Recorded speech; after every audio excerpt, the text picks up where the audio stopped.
आप सभी मित्रों को मेरा नमस्कार हो। आज मैं आपके सामने एक कुंडली लेके आया हूँ। इसका डेट ऑफ बर्थ है 12 जुलाई 1978, 17:12।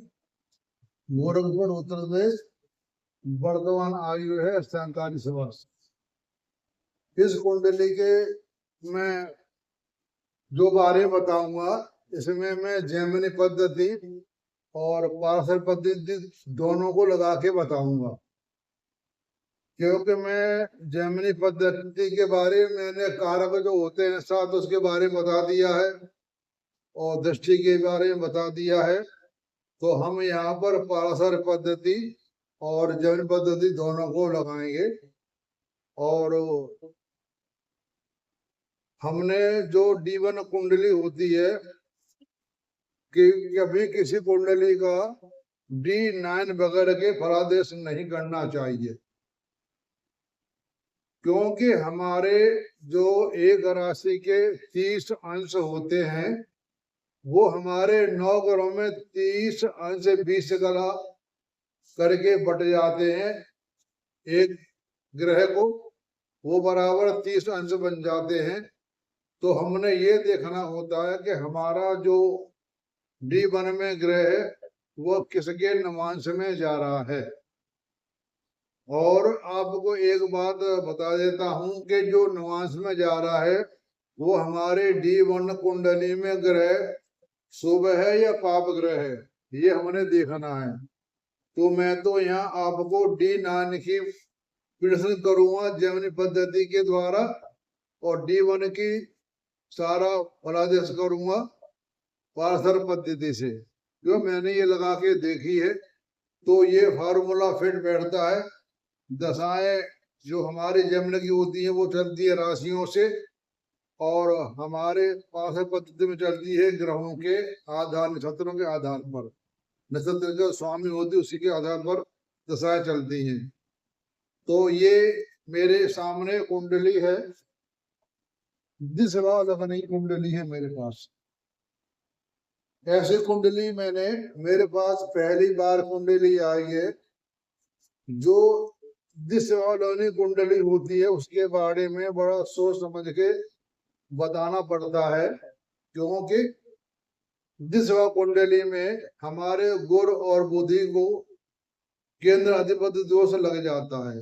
लेकिन ये भी बताया है अगर दिशा कुंडली में बुध या गुरु अपनी राशि को देखे या अपने घर में बैठे तो उसका दोष कम हो जाता है, यानी अपना शुभ फल देने में कम फल देते हैं, ज्यादा शुभ फल नहीं करते। लेकिन जब गुरु या बृहस्पति अपने राशि में या अपनी राशि को दृष्टि डाले तो वो फल वो ठीक देता है। तो अब मैं आपको बता रहा हूं, हमारे सामने कुंडली है। इसको जब कोई देखेगा एकदम तो वो छूटते बोलेगा कि ये कुंडली कालसर्प कुंडली है। क्यों? केतु यहाँ बैठा हुआ है, राहु यहाँ बैठा हुआ है, इसके अंडर में हमारे 7 ग्रह आ रहे हैं। लेकिन मैं कालसर्प योग को मैं नहीं मानता हूं। अब आपको बता रहा हूं कालसर्प योग की कमाल इस कुंडली के अंदर। तो पहले हमने ये कुंडली में देखना है कि इसकी जन्म दशा जो थी वो चंद्रमा की थी 6 वर्ष 5 माह की। तो सबसे पहले हम देखते हैं कि किसी भी कुंडली की जन्म दशा शुभ ग्रह की हो तो वह बहुत अच्छी कुंडली होती है। चंद्रमा हमारा बेशक अष्टम का स्वामी है, बैठा हुआ है 10वें भाव में। यानी कहने का मतलब ये है कि हमने ग्रह को भाव में बैठने का महत्व ज्यादा दिया जाता है। किस राशि में बैठा है वो तो एक बात की बात है। हमारा चंद्रमा अष्टमेश है और 10वें घर में बैठा है, कोई बात नहीं, शुभ ग्रह है। शुभ ग्रह की दशा में इसका जन्म हुआ तो इसका मुख्य मालिक हो गया चंद्रमा। अब हम देखते हैं कि कारसुण योग के बारे में। तो सबसे पहले मैं आपको बता चुका हूं कि कोई भी कुंडली हो, उसका लगन भाव देखो, उसका लगन भाव और लगनेश बलवान है तो उसे ज्यादा को फल मिलने में पूरी पूरी उम्मीद होती है। अगर पहला भाव और लगनेश में पाप ग्रह के अंडर में आ जाए या दृष्टि हो जाए या कमजोर हो जाए भाव या भावेश, तो उसके जो कुंडली का फल होता है वह कम मिलता है। इसमें मैं आपको जमनी पद्धति लगाऊंगा D9 के आधार पर और पाशा पद्धति लगाऊंगा D1 के आधार पर। अब देखिए इस कुंडली का कमाल। इसमें हमारे 7 ग्रह हैं। ये राहु, ये केतु को छोड़ दे, जो सूर्य, गुरु, बुध, शुक्र, मंगल, शनि, सारे ग्रह हमारे इस भाव में बैठ गए हैं और गुरु अपने राशि को देख रहा है और सूर्य देख रहा है, इसकी लगन बलवान है और गुरु जो हमारे लगने से हैं और हमारे चौथे भाव के स्वामी हैं। तो पहले मैं इसको बता रहा हूं कि ये जातक करेगा क्या, इस बारे में आपको बता रहा हूं कि हमारे पूर्ण परमात्मा, देखिए मैंने यहाँ पर ये अंश ग्रह सूर्य, मंगल, चंद्र, राहु, ये 4 ग्रह होते हैं और चारों ग्रह आपके यहाँ सप्तम भाव से लेकर के 10वां भाव तक सारे ग्रह इकट्ठे यहाँ पर हो गए। जिसके पूर्ण परमात्मा अंश दक्षिण साइड में बैठ जाए आकर के, तो वह जहाँ तक उच्च पद का अधिकारी होता है, चाहे सरकारी हो चाहे प्राइवेट हो, ये उच्च पद का अधिकारी है। जब दशाएं मिलेंगी तो ये इसको इसका फायदा मिलेगा।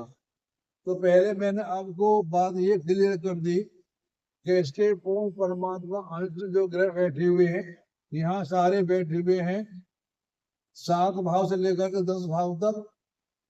तो इसमें कोई दो राय नहीं है। अगर प्राइवेट नौकरी होगी उच्च पद की, जैसे बॉस वगैरह या मैनेजर वगैरह, और अपना काम होगा, क्योंकि पूर्ण परमात्मा इसके सारे यहाँ बैठे हुए हैं। यहाँ पर आप लगा लो केतु बाहर चला गया, बाकी 8 ग्रह हमारे यहाँ पर इकट्ठे हो गए। इसमें कोई दो राय नहीं है। ये कुंडली बहुत अच्छी है और इसमें मात्रा यानी गुरु की चल रही है 14/11/2009 से 25 तक है। इसमें गुरु चंद्र गुरु मंगल दशा चल रही है 12/8/25 से लेकर के 14/12/25 तक। तो आपको पहले मैं बता देता हूँ बाहर जाने के योग। इसके बारे में 2-3 कुंडली के वियोग बना चुका हूँ, जिसका संबंध सप्तम भाव विदेश का होता है, 12 भाव विदेश का, 9 भाव विदेश का, मतलब 9, 7, 12 का आपस में संबंध मिल जाए तो वो विदेश को जाने में उसको कोई नहीं रोक सकता। अब देखो इसका जो भाग्य चमकेगा, इसका भाग्य मंगल जो है ये हमारे यहाँ के स्वामी, 5वां भाव के स्वामी है और 9 भाव बैठे हुए हैं और स्वामी है 12 भाव के, यानी विदेश में। इनका भाग्य चमकेगा बाहर जा करके। और 7वां भाव जो हमारा है, इनके स्वामी बुध हैं, वो अष्टम में बैठे हुए हैं। अष्टम भाव भी विदेश का कारक होता है। अष्टम भाव, 7वां भाव, 12 भाव और 9 का और 9 और 11 भाव का इनसे संपर्क हो जाए तो यानी आय भाव स्वामी भी इन्हीं से कमाएगा बाहर से। अष्टमेश द्वादश हमारा यहाँ बैठा हुआ 9 भाव में, वो सूर्य की राशि है, सूर्य बैठा है 7वें भाव में। इनका संबंध आपस में हो गया सूर्य का, मंगल का और बुध का भी हो गया। यानी ये जहां तक बाहर जाएगा उसका टाइम मैंने यहाँ लिखा हुआ है ये 2025 में 8वां महीना है। 12/8/25 लेकर के 14/12/25 तक ये बाहर जाने की पूरी पूरी इसकी उम्मीद है। बस जरूरी जरूरी आज के जो टाइम है अगस्त से लेकर के और जनवरी तक ये व्यक्ति बाहर चला जाएगा। इसमें योग पूरा पूरा आ रहा है। जो हमारा जो आय भाव का स्वामी है वो द्वादश भाव के साथ बैठा हुआ है। ये आय भाव है, मतलब आमदनी भी बाहर से करेगा, क्योंकि इस स्वामी के साथ बैठा हुआ है शुक्र। और बाहर जाने के जो मेन ग्रह होते हैं राहु, चंद्रमा, शनि और यहाँ का स्वामी। चंद्रमा, शनि और 12वां स्वामी जो होता है ये बाहर जाने का योग बताता है। और आपको बताता हूँ, बाहर जाने वाले का व्यक्ति का चौथा भाव पीड़ित होना चाहिए। जब तक उसका चौथा घर पीड़ित नहीं होगा तो वो बाहर नहीं जाएगा। चौथे भाव में केतु बैठा हुआ है, इसका सुख अपने निवास स्थान में नहीं है, इसका सुख है यहाँ पर 12 भाव में। तो चौथा भाव पीड़ित हो गया। हमारा पंचम भाव का संबंध भी 12 भाव से आ गया, क्योंकि यहाँ का स्वामी मंगल है। इसने कमाल की बात देखो, इसने पंचम भाव भी ले लिया, 9 भाव भी ले लिया और 12 भाव भी ले लिया और सप्तम भाव भी लिया। तो ये पूरा पूरा विदेश का जाने का पूरा पूरा चांस है, आने का है इसका। चंद्रमा, राहु सारे ग्रह आ गए, ये इसको फिर से कर रहे हैं यहाँ पर। और आपको एक बात बता देता हूँ कि देखो ये है इसका घर साहस का, तीसरा घर साहस का है। इस घर को 4 ग्रहों की दृष्टि है, शुक्र, मंगल, शनि और गुरु की। शुक्र, मंगल, शनि, गुरु की दृष्टि है 11वें भाव पर। इसने अपने जो जीवन में इसने मेहनत की, अपने बल पर ही इसने भाग्य बनाया, वो एक अलग की बात है कि इंसान अपना प्रारब्ध लेके आता है। लेकिन मैंने किसी हस्तरेखा देखकर भी देखा है, इसने अपनी मेहनत पर ही अपना इतना आगे तरक्की की है। और कुंडली भी बता रही है किसका साहस में 1 2 3 4 5 6 7 8 हमारा तीसरा घर जो है उसको मंगल देख रहा है। तीसरे घर में मंगल को देखना या बैठना उस जातक का साहस ज्यादा होता है। फिर यहाँ तो हमारे 4 ग्रहों की दृष्टि हो गई, मंगल की हो गई, शनि की हो गई, शुक्र की हो गई और एक गुरु की हो गई। यहाँ पर इसने अपने अपने उससे इसने अपने दम पर इतना से सारा काम किया। अब मैं चलता हूँ आपकी, ये मैंने बता दिया आपको पारसरी पद्धति के बारे में। पारस पद्धति के बारे में मैंने आपको बता दिया। अब मैं आपको जेमिनी पद्धति लेकर के बताता हूँ, क्योंकि मैंने कहा ना कि बिगर D9 के हमें किसी कुंडली का फलादेश नहीं करना चाहिए। पारस पद्धति में हम ये देखते हैं कि हमारे जो यहाँ योग बन रहे हैं वो इसमें योग बन रहे हैं या नहीं बन रहे हैं, वही हम जेमिनी में देखते हैं। जीवन में योग बन रहे हैं तो हम D9 में आते योग कितने क्या बन रहे हैं। तो मैंने यहाँ पर जैन पद्धति अनुसार मैंने यहाँ पर 7 कारक लिख रखे हैं। एक है जिसके ज्यादा अंश होते हैं, सबसे ज्यादा वो एक है आत्मा कारक होता है। जिसके इससे कम अंश होते हैं वो अमात्य कारक होता है। आत्मा कारक पहले घर का होता है और अमात्य जो कारक होता है वो हमारे पंचम भाव और 9वां भाव 10वां भाव को तीनों को भ्रष्ट करता है। अमात्य कारक होता है हमारे व्यवसाय का, ये हमारे अपने धंधे पाने का। अमात्य कारक 24 डिग्री 33 डिग्री का है, ये अमात्य कारक हो गया। मंगल है हमारा 22-36 का, ये भात कारक हो गया। भात कारक जो होता है वो हमारे तीसरे और 11 भावों के बारे में दर्शाता है। एम के है, ये मात्र कारक हो गया।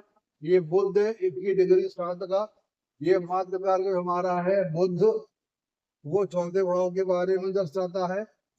और जो पुत्र कारक है पी के, वो चंद्रमा है 14-45 डिग्री का, तो ये पंचम भाव के बारे में बताता है।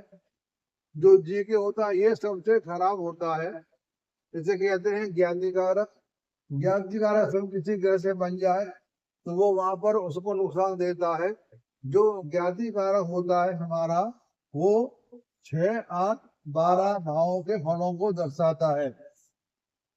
रोग, कर्ज, बीमारी, शारीरिक कष्ट और बाहर जाना या जेल जाना या अस्पताल जाना, इसके बारे में जी के बताता है। अब चलते हम जेमिनी पद्धति के बारे में। जेमिनी पद्धति के बारे में अमात्यकार आत्मा कारक ग्रह का संबंध अमात्यकार से बन जाए तो बहुत अच्छा योग कहलाता है। अमात्य कारक, आत्मा कारक, अमात्य कारक और गुरु जो हमारा है अमात्य कारक, और शनि हमारा है दारा कारक। दारा कारक कहते हैं पत्नी के भाव को। गुरु अमात्य कारक हो गया, शनि जो हमारा हो गया दारा कारक हो गया, चंद्रमा हो गया पुत्र कारक, पंचम भाव आ गया। ठीक है, गुरु, शनि, चंद्र, सूर्य।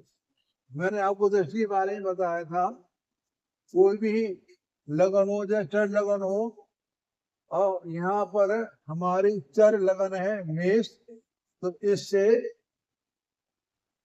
मेष से पहली राशि हमारी बेज जो राशि होती है चर राशि, वो इस राशि को देखती है अगली राशि को छोड़ करके। मैं ये इसको नहीं देखेगी, बाकी सब भावों को देखेगी। तो यहाँ पर देखो हमारा जो इस ग्रह को छोड़ दो आप, गुरु, शनि, चंद्र, सूर्य चौथे भाव को देख रहे हैं, सप्तम भाव को देख रहे हैं, और दसम भाव बुध को देख रहे हैं। बुध हमारा एम के है, मंगल हमारा बी के है, भातकारक, और ये हमारे देखो 1, 2, 3, 4। तो जेमिनी पद्धति में ग्रह एक भाव में बैठे होते हैं तो उनकी दृष्टि बराबर हो जाता है। लेकिन पारासारी पद्धति में ये एक घर में बैठे होते उनका योग अच्छा नहीं होता। पारासार पद्धति में क्षेत्र दृष्टि अच्छा होता है। क्षेत्र जो मतलब वो उसकी राशि में उसके राशि में वो सबसे अच्छा योग माना जाता है। लेकिन पारासार पद्धति में एक घर में ग्रह बैठे हो या दृष्टि हो तो वो दृष्टि मानी जाती है। तो यहाँ देखो कितना संबंध बन गया गुरु का, शनि का, चंद्र का, सूर्य का, मंगल का और बुध का। यहाँ देखो हम देख रहे हैं तो दिशा चल रही है वर्तमान गुरु, चंद्रमा, मंगल तीनों ग्रह आ गए। गुरु में चंद्रमा की मंगल दिशा चल रही है, ये 12/8/25 से लेकर के 14/12/25 तक। ये यहाँ पर इसमें ये बता रहा है ये व्यक्ति बाहर जाएगा। तो मैंने आपको डेट पद्धति के बारे में बता दिया। डेट पद्धति के बारे में कुंडली बहुत सी बना चुका हूँ, दृष्टि के बारे में इससे पहले वीडियो बना चुका हूँ। आप उनकी कुंडलियों की दृष्टि को सीख लें और उस कुंडलियों को D9 पर लगा कर दें। उसमें देखिए कौन सा कारक किस कारक से संबंध बना रहा है। यहाँ देखो आत्मा कारक सूर्य, अमात्य कारक गुरु और दारा कारक शनि और पुत्र कारक चंद्रमा, तीनों इकट्ठे होकर के मंगल को बुध को देख रहे हैं। गुरु, शनि, चंद्र, सूर्य, मंगल, बुध सारे ग्रह देख रहे हैं आपस में। इसमें राहु केतु को नहीं देखते। जो हमारा एक खराब ग्रह है वो शुक्र है, यह है ज्ञाति कारक। ज्ञाति कारक यहाँ संबंध किसी से नहीं बना रहा। वैसे भी लगन कुंडली होती है वो 3, 6, 9, 12 होती है। 3, 6, 9, 12 इसको देखेगी तो हमारा जो ज्ञाति कारक ग्रह था वो बाहर हो गया, बाकी सभी ग्रहों का यहाँ पर संबंध बन गया। तो पारस पद्धति में जरा ये योग निकालने में टाइम ज्यादा लगता है, जैन पद्धति में योग जल्दी लग जाते हैं। D1 ले लो पाराशर से और D9 को आप कारकों को लगा दो, वो इसको देख रहा है। तो मैंने आपको दोनों पद्धति बता दी। इसमें जब नक्षत्र मूल का है, केतु का है, शुभ ग्रह गुरु मंगल सूर्य है। वैसे भी शुभ ग्रह हमारे यहाँ भी आ गए, गुरु सूर्य और मंगल, गुरु सूर्य मंगल इनका संबंध बढ़ रहा है। पाप ग्रह शनि है, लेकिन हमारी जैमिनी पद्धति के अनुसार या वैसे भी शनि जो हमारे हैं ये साहस के स्वामी हैं। शनि भी अपने घर को देख रहे हैं, मंगल भी अपने तीसरे भाव को देख रहे हैं, साहस का देख रहे हैं। तो शनि इतना यहाँ काम खराब नहीं करेगा इस तरह से। और यही मार्गेश बुध है, तो इस जातक को दशा अभी तो आने में बहुत टाइम है। गुरु की दशा आएगी, केतु चंद्र सूर्य मंगल राहु गुरु, गुरु के बाद शनि की आएगी, शनि के बाद दशा आएगी बुध की मार्गेश की। वो उसके लिए ठीक नहीं है, उसके लिए अभी बहुत टाइम है। तो शनि की दशा आएगी अभी तो 19-20 साल के करीब करीब, उसके बाद दशा बुध की आएगी। तब तक वो अपना जातक ये अपने पैरों पे खड़ा हो जाएगा। 19-20 साल बहुत होते हैं। वैसे भी कुंडली में जो हमारे ग्रहों का जो फल होता है वह 60 साल के बाद फल कम ही उनको मिलता है। इसको फल का टाइम आ गया है, बहुत अच्छा टाइम इसका है, इसमें कोई दो राय नहीं है। तो ऐसे आप भी पारस पद्धति को भी लगा लें और जैमिनी पद्धति को D9 पे लगा लें, और पारस पद्धति को ग्रह D9 पे लगा सकते हैं। 5 ग्रह की क्या स्थिति है, बिगड़ D9 के कभी कुंडली का फलादेश नहीं करना चाहिए। तो ये मेरे पास कुंडली ऐसी पहली बार आई है, शुगर के ये काल में जो कुंडली है, ये काल कुंडली को अगर हम तो नहीं मानते न हमारे गुरुजन मानते हैं। इसमें ग्रह की स्थिति बहुत बढ़िया है, मैंने आपको सारी बातें बता दी। तो आप सबका सुनने का धन्यवाद और आप सबको नमस्कार। मेरी वीडियो अच्छी लगी हो तो डिस्क्रिप्शन जा करके आप कुछ भी लिख सकते हैं या फोन करके पूछ सकते हैं। मैंने यहाँ पर फोन नंबर 1 लिख दिया है, मेरे फोन नंबर 2 हैं। किसी भी फोन पे नंबर करके मुझसे पूछ सकते हैं। तो आप सबका सुनने का धन्यवाद और आप सबको नमस्कार।